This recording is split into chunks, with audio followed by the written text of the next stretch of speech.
श्री गणेश अंक में कलो चंडी विनायको। चिरकाल से पवित्र हमारा भारत देश आध्यात्मिक शक्ति संपन्न रहा है, क्योंकि हमारे पूर्वजों ने ऐसे अनेक पर्वों को परिवर्तित किया है जिसमें सेतु से लेकर के हिमाचल पर्यंत एक ही रीति से उत्सव मनाए जाते हैं। इति कर्तव्यता में भेद हो सकता है, किंतु प्रधान में कोई भेद नहीं है। उन पर्वों में भाद्रपद मास के शुक्ल पक्ष की चतुर्थी विशेष महत्वपूर्ण है। प्रांत के भेद से कोई इनको विनायक चतुर्थी कहते हैं तथा कोई गणेश चतुर्थी। विनायक रहस्य। कली में चंडी और विनायक शीघ्र फलप्रद देवता माने गए हैं। सभी कार्यों के आरंभ में विनायक की पूजा अवश्य होती है। इसको गणेश पूजन कहते हैं। विनायक के शब्द के विशिष्ट नायक विगत हैं। नायक नियंता जिसका अथवा विशेष रूप से ले जाने वाला अर्थ होते हैं। वैदिक मत में सभी कार्यों के आरंभ में जिस देवता का पूजन होता है वह विनायक है। विनायक की पूजा प्रांत भेद से सुपारी, पत्थर, मिट्टी, हल्दी की बुकनी, गौमें, दूर्वा आदि में आवाहन आदि के द्वारा होती है। इससे पता लगता है कि इन सभी पार्थिव वस्तुओं में ये देवता व्याप्त हैं। इस देवता के अनेक नाम हैं। उनमें विनायक शब्द एक विलक्षण अर्थ का प्रत्यायक है। विनायक चतुर्थी का व्रत या उत्सव सिंहस्थ सूर्य, भाद्रपद शुक्ल पक्ष की चतुर्थी और हस्त नक्षत्र के योग में होता है।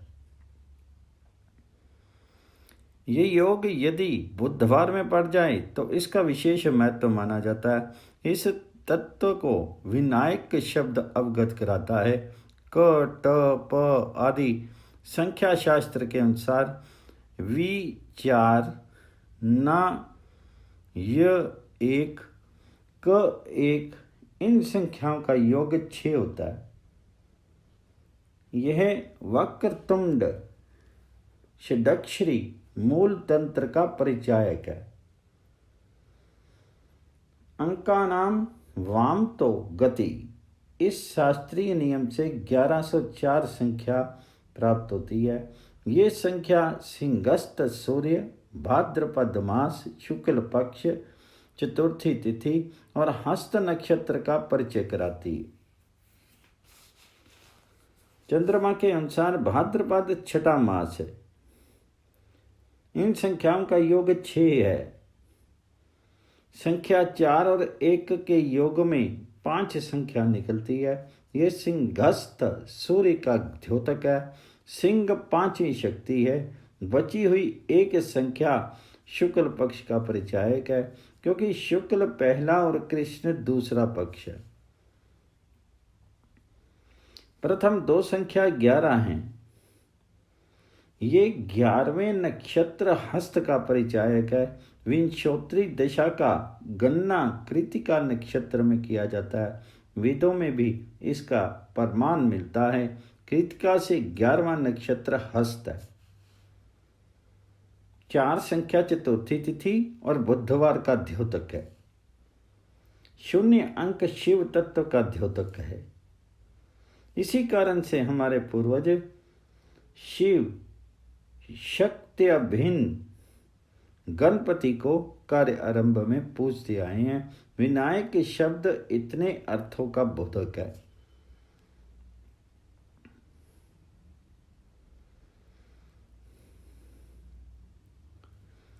शिवा खमनीलस्य शक्ति रविर अग्रजलम हरि महो गणेशा संप्रोक्ता विश्वम ऐतेद्यम नुमा। विनायक भूतत्व। इस उक्ति से विनायक भूत तत्व रूपी मालूम पड़ता है।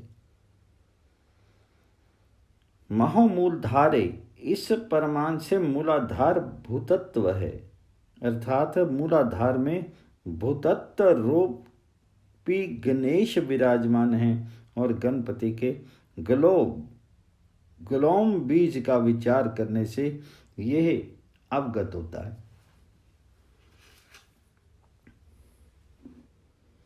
कि तस्माद्वा एक समादात्मना आकाशा संभृता, आकाशा द्वायु वायुरग्नि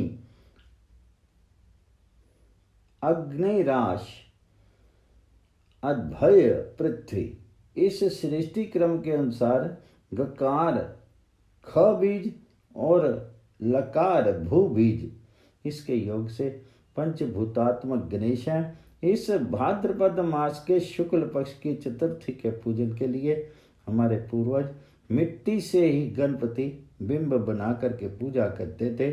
आज भी वह आचार भारत में प्रचलित है। सोनभद्र शिला या अन्य चांदी सोने से बने हुए बिंब को पूजा में नहीं रखते हैं, मिट्टी का ही ग्रहण करते हैं। इससे भी अवगत होता है कि गणपति भूतत्व हैं। दूर्वा, शमी पत्र और मोदक क्यों? इस पूजा में दूर्वा, शमी के पत्ते और मोदक मुख्यतः ग्रहण किए जाते हैं क्योंकि ये गणेश के प्रिय माने जाते हैं। पूजा के अवसर पर दूर्वा युग्म अर्थात 2 दूर्वा तथा होम के अवसर पर 3 दूर्वाओं के ग्रहण का विधान तंत्र शास्त्र में मिलता है। इसका तात्पर्य यह है कि क, ट, प आदि संख्या शास्त्र से 2, 8 व 4 अंका नाम वाम तो गति न्याय से 88 संख्या उपलब्ध होती है। इसी प्रकार जीव जी 8 व 4 से 48 संख्या निकलती है। इस संख्या सांब से दुर्वा का अर्थ जीव होता है। जीव सुख और दुख को भोगने के लिए जन्म लेता है। इस सुख और दुख रूप द्वंद्व को दूर्वा युगम से समर्पण किया जाता है। जिस प्रकार जीव जन्म जन्मांतर में अर्जित पुण्य और पापों के फल स्वरूप बार बार जन्म लेता है, उसी प्रकार दूर्वा अपनी अनेक जड़ों से जन्म लेती है। अतः जीव और दूर्वा का न केवल संख्या से ही साम्य है किंतु क्रिया से भी समांतर। भाद्रपद शुक्ल पक्ष की चतुर्थी के पूजन में 21 दूर्वा युग्मों से पूजन विहित है। यह 21 दुख ध्वंस का द्योतक है। शास्त्रकारों का मत है कि 21 दुख ध्वंस द्वारा मोक्ष, ये द्वैत विद्वात का परिचय कराता है। इस पूजन में युगम से सुख और दुख के ध्वंस के द्वारा आनंदात्मक मोक्ष का संकेत मिलता है। होम के अवसर पर 3 दुर्वाओं का ग्रहण इस तात्पर्य का अवगमक है। आणव, कार्बन और माइक रूपी 3 मलों को भस्मीभूत करना गीता में ज्ञान अग्नि, सर्वकर्माणि भस्मसात कुरुते अर्जुन कहा है ज्ञान अग्नि। इस पद से कटप आदि शास्त्र के अनुसार 0 संख्या निकलती है। ज्ञा ना गिनी भस्म सत्य गुण का परिचायक है। जीव का जन्म अर्जित सभी मल भस्मीभूत होने पर सत्य गुण सम्मत होकर के वह मोक्ष को प्राप्त करता है। यही 3 दुर्वाओं से होम करने का तात्पर्य। शमी वृक्ष के वहनी वृक्ष भी कहते हैं। वहनी वृक्ष गणपति के लिए प्रिय वस्तु है। कटप आदि शास्त्र से वह संख्या 4 हीनी 01 शिक्षा ग्रंथों में हीनी अक्षर को हीनी हना के रूप में उच्चारण के लिए व्यवस्था मिलती है। अतः हीनी का 0 अंक है। ये शिव का द्योतक है। चत्वारि वाक्यरी मित्या पदानी परा पशंति मध्यमा और वैखरी की 4 संख्या का परिचायक है। शिक्षा ग्रंथों में शब्द के मूलाधार से निकल करके मूर्धा कंठ और तलवादिकों से संबंध होकर के मुख से निकलने का प्रकार लिखा है। पहले कहा जा चुका है कि भूतत्व रूपी गणेश का मूलाधार स्थान है। इस प्रकार जान करके वहनी पत्र से विनायक को पूजने से जीव ब्रह्म भाव को प्राप्त कर सकता है। अब मोदक क्या वस्तु है जो गणेश को परम प्रिय है? मोद आनंद ही मोदक है। आनंदो मोदा परमोदा श्रुति है। इसका परिचायक है मोदक। मोदक का निर्माण 2-3 प्रकार से होता है। कई लोग बेसन को भूंज करके चीनी का चाशनी बना करके लड्डू बनाते हैं। इनको मोदक कहते हैं। ये मूंग के ओट से भी बनाया जाता है।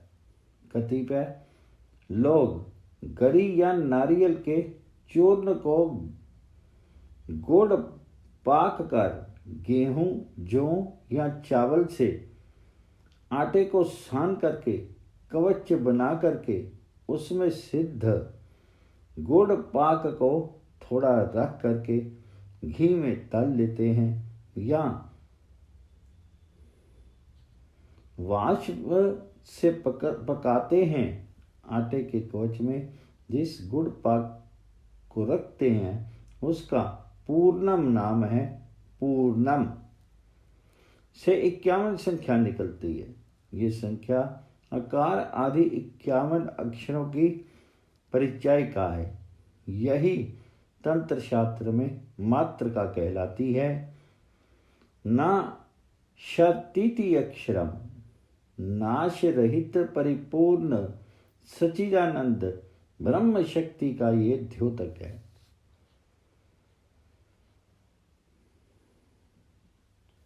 स्वरूप ब्रह्म तत्व माया से आच्छादित होने से वह दिखता नहीं। ये हमें मोदक सिखलाता है। गुड़ पाक आनंदप्रद है। उसको आटे का कवच छिपाता है। वह आस्वाद से ही गम्य है। इसी प्रकार ब्रह्म तत्व स्वानुभवेक गम्य है। विनायक भगवान के हाथ में इस मोदक को रखते हैं तो वे स्वाधीनमाय स्वाधीन प्रपंच आदि शब्दों में व्यवहार होते हैं। यही दूर्वा वाहनी मोदक का तात्पर्य है। सांस्कृतिक तत्व।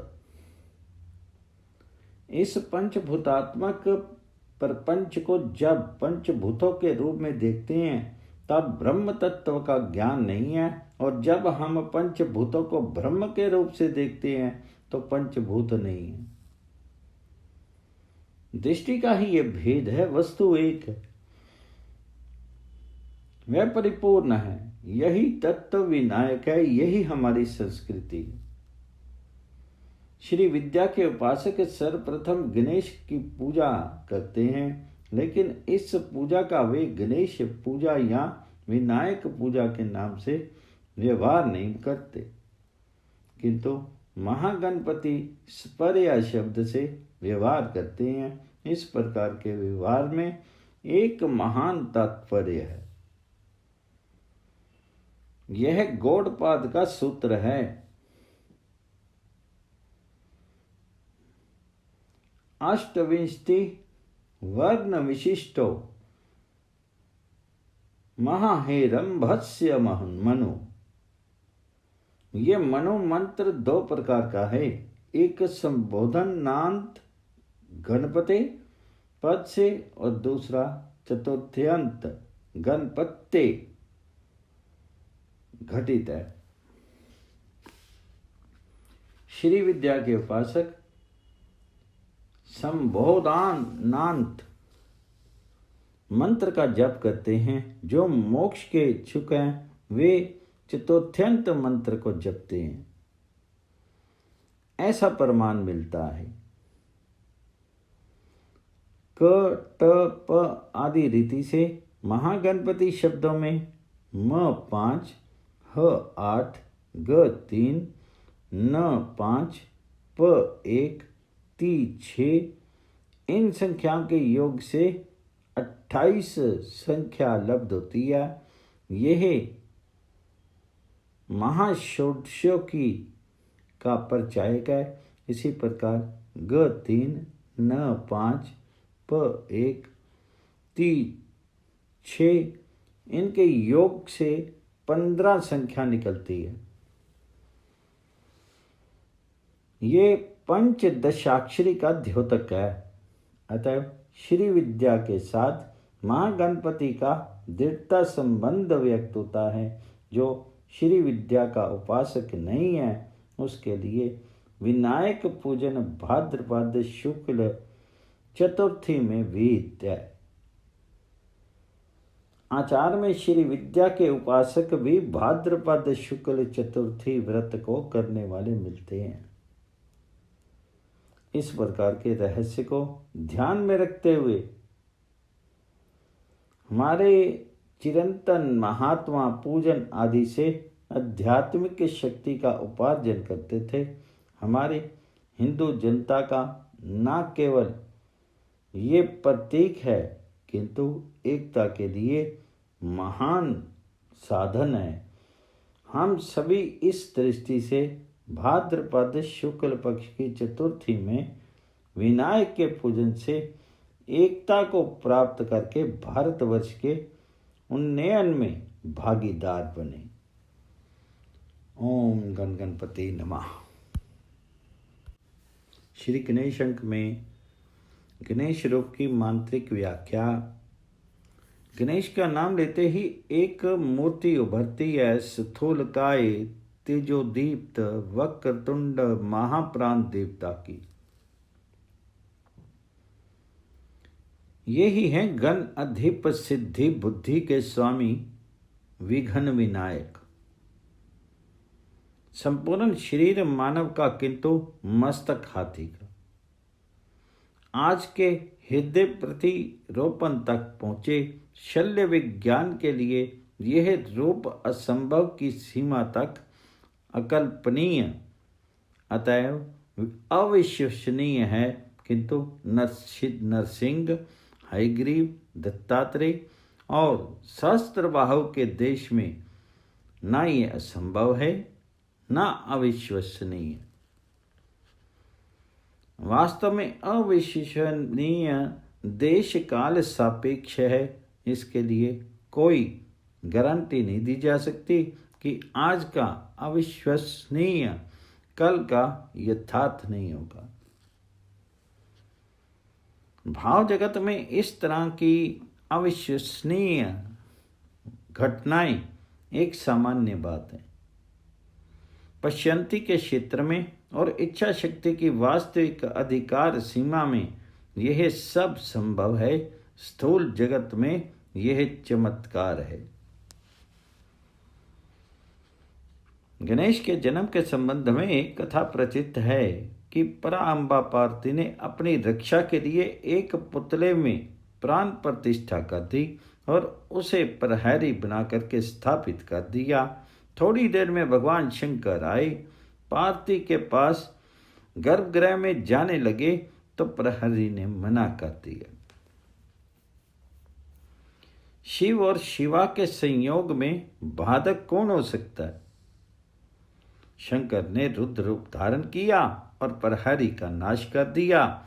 उमा ने शंकर को आया देख अपनी सृष्टि कल्पित पुत्र के लिए जानना चाहा तो ज्ञात हुआ कि उसका शव पड़ा हुआ है। जगत जननी रुष्ट हो गई। शंकर ठहरे आशुतोष। वे भावों से प्रसन्न होने वाले हैं, अभिव्यक्ति से नहीं। भक्त उन्हें गाली देकर के प्रसन्न कर सकता है, रुष्ट होकर के प्रसन्न कर सकता है, हठ करके उनका प्रसाद प्राप्त कर सकता है। फिर परा अम्बा तो उनकी अभिन्न सहचरी ठहरी। उनके रोष के आगे वे विनत हैं। उन्होंने छठ से हाथी का मस्तक उस शव पर लगा दिया।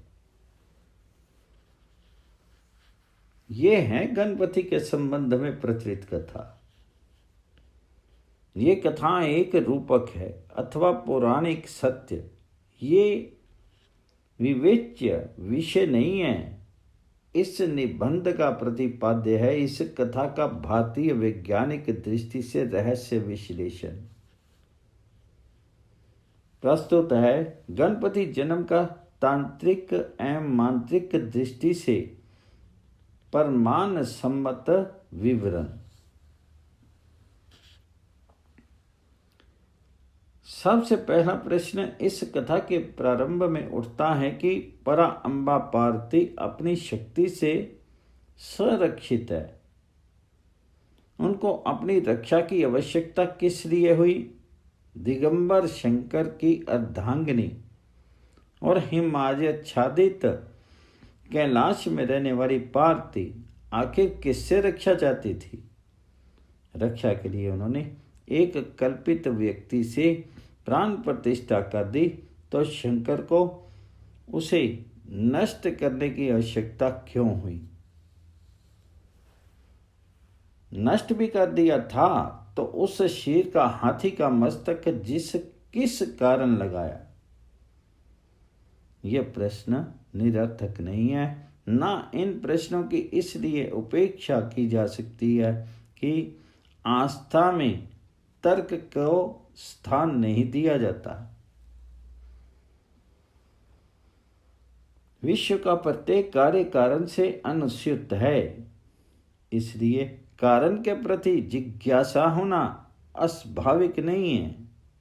ये जिज्ञासा उस सारे रहस्य का उद्घाटन करती है जो कारण के कार्य रूप में परित हो जाने पर उत्पन्न हुए हैं। वस्तुतः परा अम्बा जगदात्री है, शक्ति स्वरूपा है। उन्हें आत्मरक्षा की आवश्यकता नहीं है। यथार्थ बात यह है कि भगवान शंकर संसार की रक्षा के लिए सदा तत्पर है, शक्ति के साथ एकाकार हैं। वे लोक रक्षण के लिए स्वहित को कभी सोचते ही नहीं। सागर मंथन के समय तीव्र कालकूट का विष पी करके उन्होंने संसार को विपत्ति से मुक्त किया। भागीरथी को अपने सिर पर धारण करके उन्होंने भारतवर्ष को सस्य संपन्न बनाया और डमरू के निनाद से उन्होंने ब्रह्म को ध्वनि रूप में प्रदान किया। संस्कृत व्याकरण की प्रत्याहार प्रक्रिया समग्र शब्द शास्त्र की एक प्रमाणिक एवं वैज्ञानिक व्यवस्था है।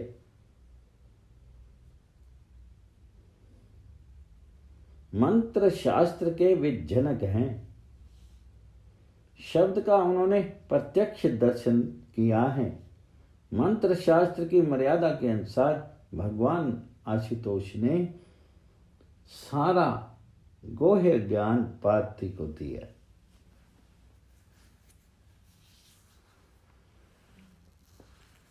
इतने विशाल एवं गहन ज्ञान का रहस्य जानने वाली बात ही मानवीय कुतूहल से प्रेरित होकर के एक व्यक्ति की कल्पना करती है, जो आगे चल करके गणेश के रूप में प्रतिष्ठित होगा। यह व्यक्ति स्थूल दृष्टि से मानव का ही रूप है, किंतु तांत्रिक दृष्टि से यह शब्द स्वरूप है, जो रक्षा करने का प्रतीक है। पार्वती अपनी शक्ति से उस मंत्र में प्राण प्रतिष्ठा कर देती है।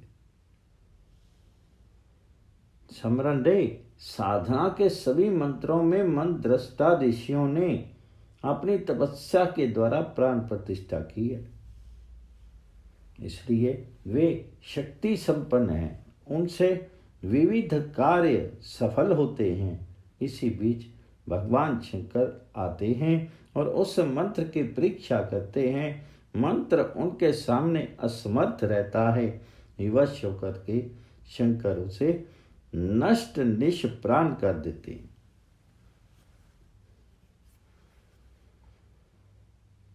ये शिव का स्वभाव है, दोष को और जरा को वे सहन नहीं कर पाते। ये संसारी जब जीर्ण होने लगता है तब वे प्रलयंकर हो जा उठते हैं। प्रलय में भी नृत्य करना शंकर जैसे उदात्त कलाकार ही की ही महिमा है। वे नृत्य विनिष्टि के लिए नहीं, सृजन के लिए ही करते हैं और जर्जर एवं विकृत विश्व के विनाश के साथ अभिनव विश्व के निर्माण की प्रक्रिया प्रारंभ हो जाती है। इसी उपलक्ष्य में शंकर नृत्य करते हैं। तांडव का यही रहस्य है, अन्यथा महारुद्र सदाशिव नहीं कहलाते।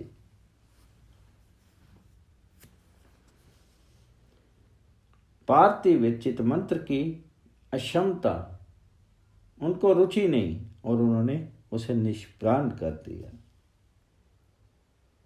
पर इस विनाश के साथ सृजन जुड़ा हुआ था, इसलिए आदि गुरु शंकर ने उसका पुनर्निर्माण किया।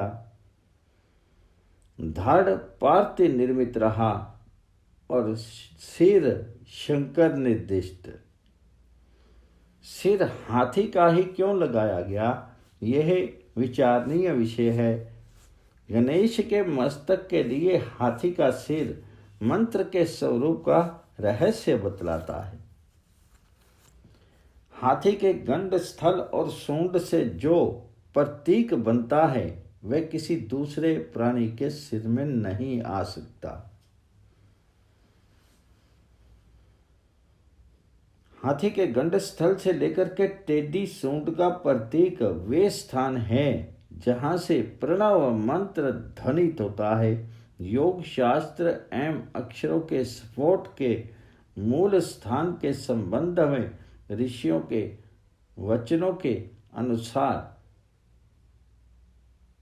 स्वर विशुद्धि चक्र में उत्पन्न होता है और सकार मूल अधिष्ठान में। आशय यह कि शंकर ने पार्वती के मंत्र को अमोघ और निर्दोष बनाने के लिए उसमें प्रणव मंत्र और जोड़ दिया। आज ओम के स्थान पर ओम का प्रयोग उसी गज मस्तक का सरल एवं स्पष्ट प्रतीक है। गीता में भगवान श्री कृष्ण कहते हैं कि मैं मंत्रों में प्रणव मंत्र हूं। प्रणव मंत्र का अपना स्वरूप स्वभाव है, वह आत्मरक्षित है, उसमें तीव्र प्रतिरोधक शक्ति है। इसी प्रतिरोधक शक्ति के कारण विघ्न दूर ही रहते हैं। गणेश भी प्रणव के आत्मरक्षण गुण से एकाकार हैं।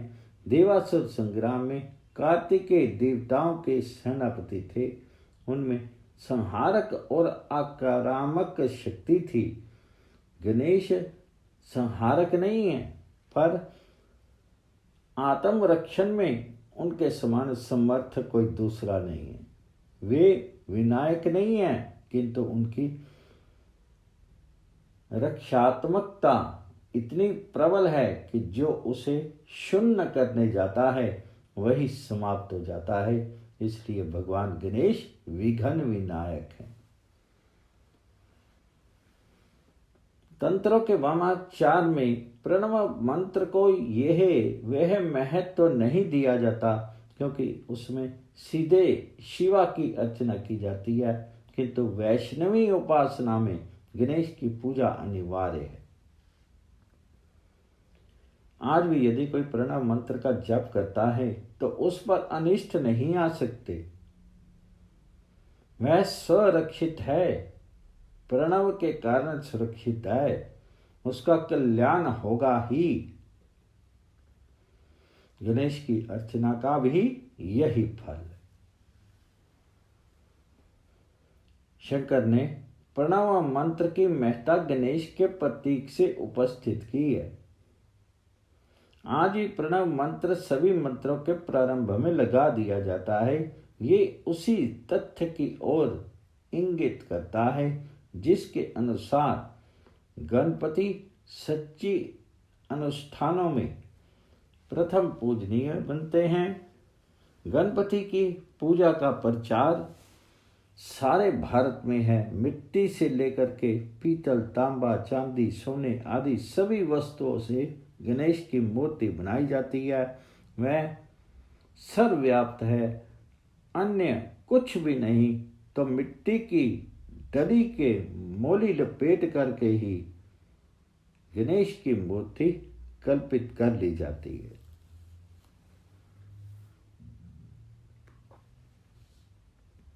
गणेश का प्रिय भोज्य है मोदक।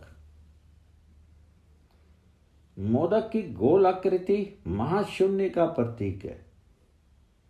ये समस्त वस्तु जाल जो दृष्टि की सीमा में है, अथक इससे परे है, शून्य से उत्पन्न होता है और शून्य में ही लीन हो जाता है। शून्य की ये विशालतम पूर्णत्व है जो प्रत्येक स्थिति में पूर्ण है, और यह पूर्णता प्रणव मंत्र का गुण है। गणेश प्रणव के प्रतीक हैं अथवा प्रणव रूप हैं। बात एक ही है, परमार्थता देवता मंत्र के स्वरूप है। अन्यथा शक्ति का कोई आकार रूप नहीं होता। चतुर्मुख, अष्टभुज, त्रिनेत्र आदि रूप एक मानवीय कल्पना है जिससे व्यक्ति की सामान्य बुद्धि सहज भाव से ग्रहण कर लेती है। अन्यथा यह विचित्रता